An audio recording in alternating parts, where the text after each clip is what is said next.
Ladies and gentlemen, the Outlaw Trail. Have you heard of Butch Cassidy, the Sundance Kid, the Wild Bunch? These weren't just movie characters. These were real people, and they rode through this very landscape.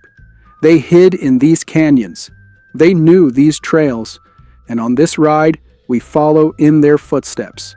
Along the way, we pass Josie's cabin, a hidden homestead where the infamous Josie Bassett sheltered some of the West's most wanted outlaws.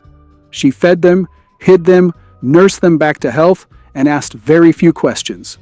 Josie herself was no innocent bystander. She faced charges of cattle rustling and murder during her lifetime. The woman was absolutely legendary, and her cabin still stands out here in the desert like a monument to the wild, lawless spirit of the frontier. But here's where it gets even more incredible.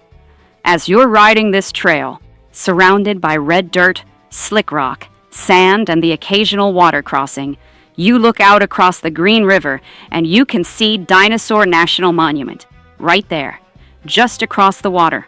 One of America's most spectacular national monuments, practically close enough to touch. The Green River itself is world-class.